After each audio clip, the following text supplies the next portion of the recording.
Ba bà ônនេះគឺជាថ្ងៃទី26ខែ4ឆ្នាំ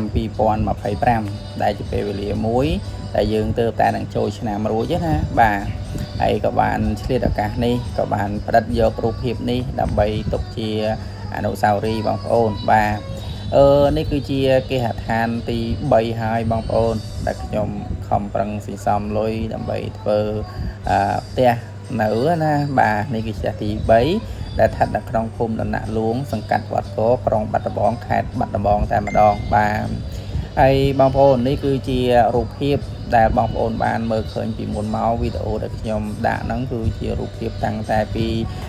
ចាប់ផ្ដើមបុកគ្រឹះពីក្រោមមកណាបាទ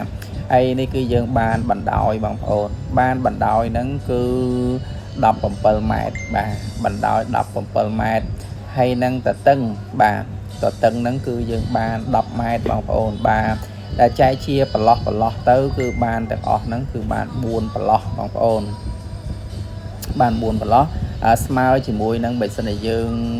ក្នុងមួយប្រឡោះហ្នឹងប្រឡោះធំមួយគឺ6ម៉ែត្រតែម្ដងហើយប្រឡោះបន្តហ្នឹងគឺយើងបាន3ម៉ែត្រកន្លះបាទអញ្ចឹងនៅក្នុងរូបភាពនេះគឺជារូបភាពមួយនៅពេលដែលយើងសាងសង់បន្តទៅទៀតណា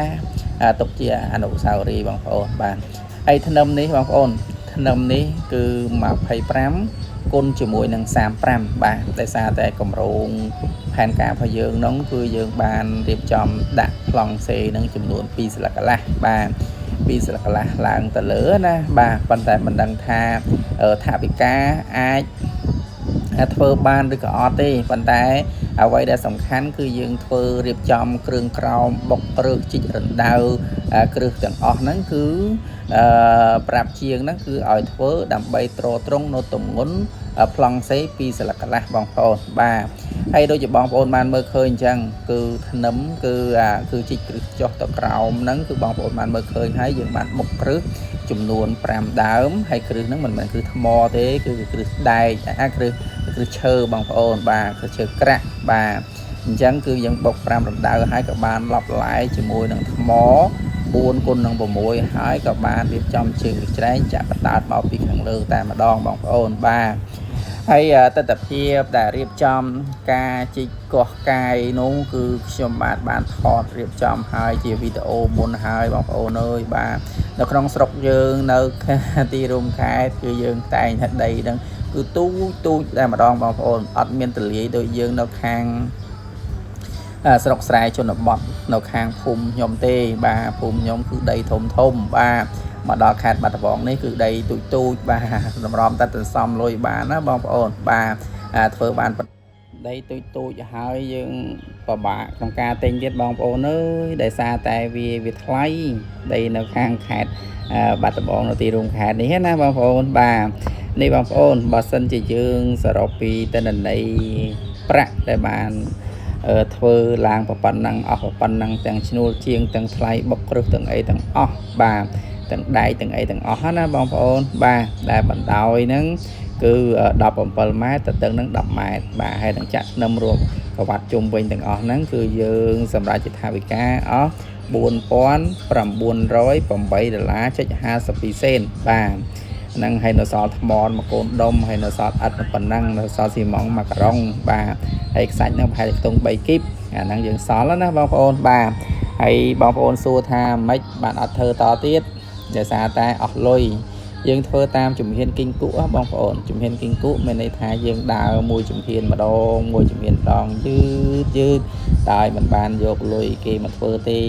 រកបានប៉ុណ្ណាគឺយើងធ្វើប៉ុណ្ណឹងឯងបងប្អូនបាទចាំមើលពី3ខែទៀតប្រសិនបើយើងសំលុយបានណាបងប្អូនបានសំលុយបានយើងនឹងចាក់ដីវាឲ្យស្មើអញ្ចឹងទៅ